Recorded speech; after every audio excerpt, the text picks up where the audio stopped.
Ang leon at ang daga.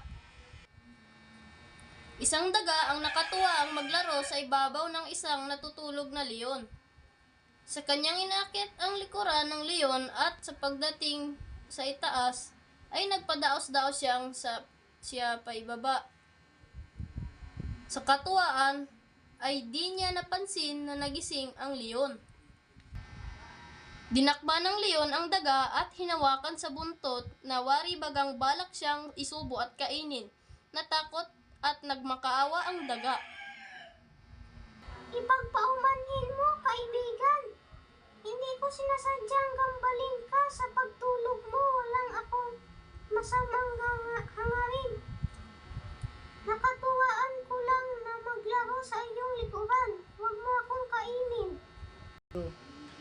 Nabakas ng leon sa muka ng daga ang tunay na pagmamakaawa.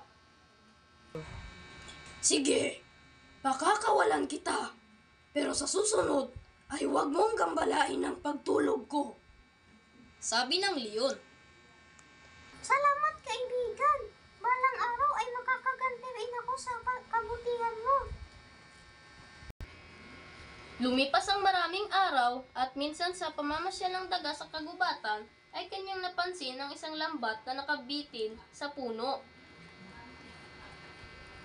Lumapit siya upang mag-usisa at agad niyang nakilala ang leon na nahuli sa loob ng lambat na ginagawang bitag ng mga nangangaso sa kagubatan.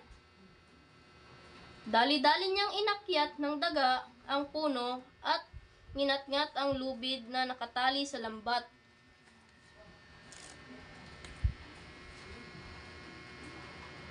Agad namang naputol ang lubid at bumagsak ang lambat at ang leon ay nabagsak na nasa loob. Mabilis na bumaba ang daga at tinulungan ang leon at nakawala sa lambat. Utang ko sa'yo ang buhay ko. Laking pasasalamat sa sabi ng leon sa kaibigang daga.